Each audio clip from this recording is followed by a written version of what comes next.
things have gotten messy in the MMA world again, and Belal Muhammad is right in the middle of it all. First up, Khamzat Chimaev, who used to be cool with Belal, is now dragging him through the mud. Remember that old picture they took together a few years ago? At the time, Belal said that Khamzat's strong stance for Palestine made them more than just opponents, it turned them into friends. But now, maybe that friendship is hanging by a thread. Before UFC 315, Belal casually threw out there that if Khamzat beats Strikers du Plessis and takes that middleweight crown, he would be ready to move up and challenge him. And what did Khamzat do? He took to X, posted that old pic, and clapped back hard. He wrote, "He's crying again." Then he doubled down, saying yes, he called me a Muslim brother, then says he wants to beat me. "Should I be nice to you? I like real people, not fake. If you call me brother, be my brother. I always support Palestine, but I never support fake people." Ooh, Khamzat was not holding back. Meanwhile, in a completely different corner of the chaos, Colby Covington and Henry Cejudo had their own little spat at a celebrity poker event. Things got heated, y'all.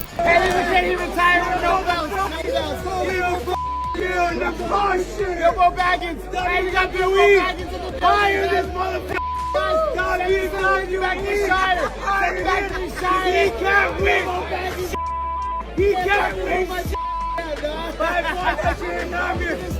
You too tired.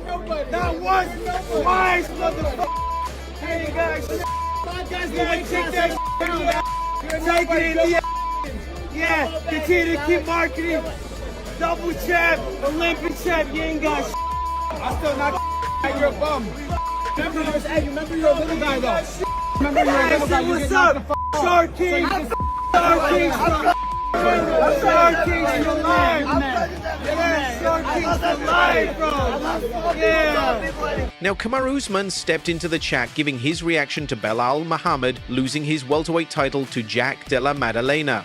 Even though Usman and Belal don't exactly send each other Christmas cards, Usman admitted he wasn't happy to see Belal take that L. Sometimes, even rivals show a little heart. Listen, it's... People get so invested in this game to where they think that I'm supposed to be happy because he lost. Why would I be happy because he lost? I hadn't fought him yet. You know, it wasn't that...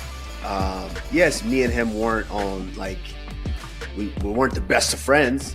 I'll tell you that for sure. But that doesn't mean I'm happy that he lost. And as a former champion, as a former pound for pound top dog, as far as, you know, not just with the rankings, but also as far as selling pay-per-views, I understand what this game is.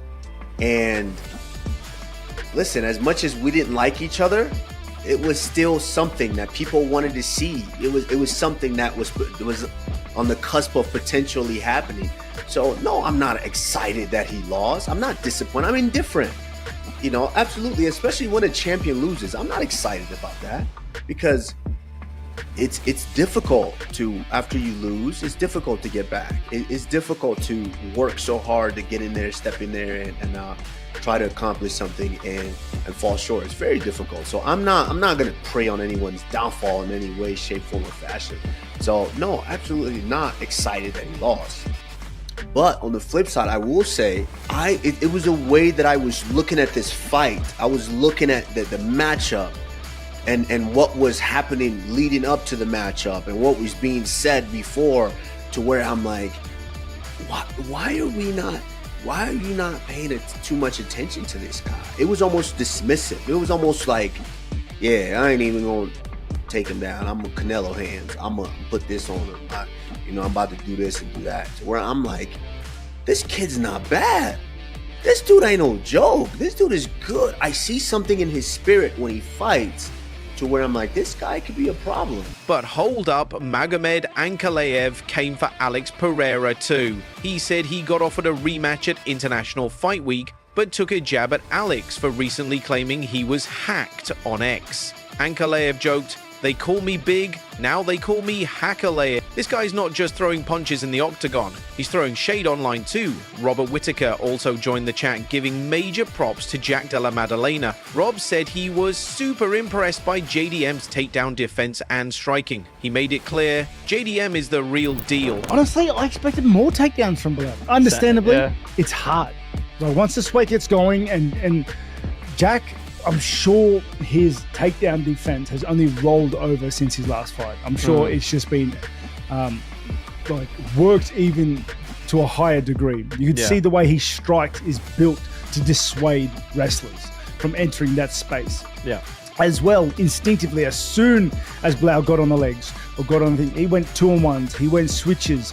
He went switches to create an opportunity to explode out of. It was, Jack was ready for this fight. You can tell he had crossed all his T's and dotted all his I's. It was, super remarkable. But his striking, his comfortability and his ability to stay in that mid-range, play with fire, and win the fight there like 9 out of 10 times. No, 10 out of 10 times. He hasn't lost yet.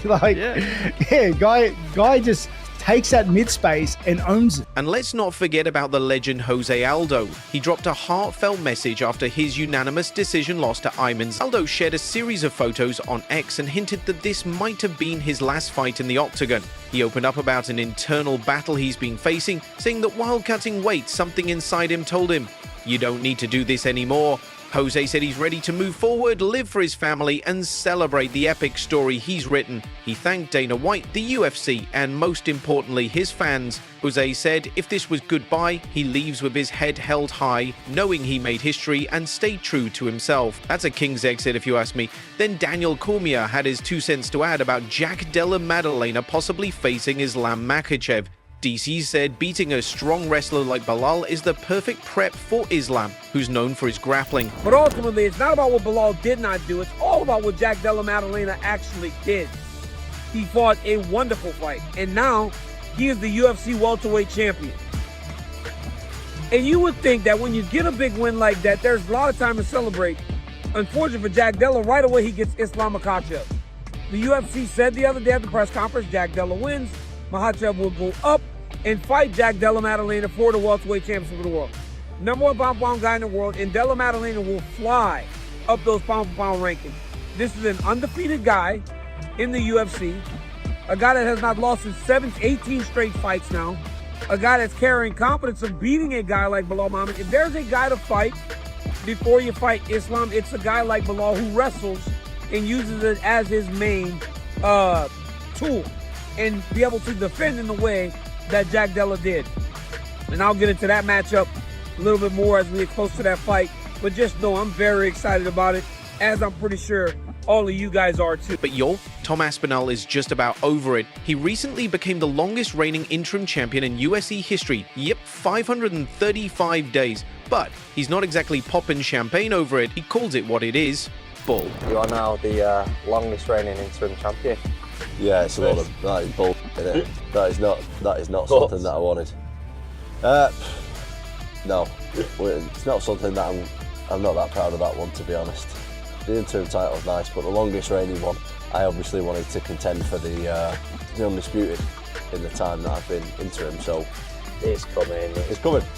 Tom also talked about his long-stalled potential fight with John Jones. Tom said he's bored. If the UFC can't make it happen soon, he's ready to move on. On the High Performance podcast, Tom kept it real, saying, "I just think it's down to money on his side." He added that John's had a legendary career, but he's got mileage on his body. He's taking a lot of shots to the head, Tom said, clarifying it wasn't shade but just reality. He responded by launching into Tom added Joan, but you've put him in there with, and I'm not trying to blow my own trumpet, but I'm literally the most dangerous guy in the UFC if you look at the stats. He made it clear, John Jones is a smart dude. He knows what he's up against if he steps into the cage with Tom, so of course he's going to want to get paid. But Tom's over it. He said we either need to fight or I need to move on to something else. And then came the biggest tea of all, Jack Della Maddalena's coach accusing Belal Muhammad of using PEDs. Yup, it went there. JDM dropped a video on his YouTube channel titled How to Beat Belal. In the video, his coach didn't hold back. He brought up Belal's 2019 fight against Jeff Neal, where Belal lost by unanimous decision. The coach pointed out that back then Belal wasn't using juice. Down block, even if it's not all the way in, and then just throw your feet back. He face planted Belal, and then Belal got tired towards the end. It was only a 3-round fight, but he wasn't on juice then. He was a different physique completely. But then after that, the down block was enough. After the first few sprawls, just And that, folks, wraps up another wild chapter of MMA drama. For daily MMA news and content, you know what to do. Subscribe and click that bell icon to stay in the loop.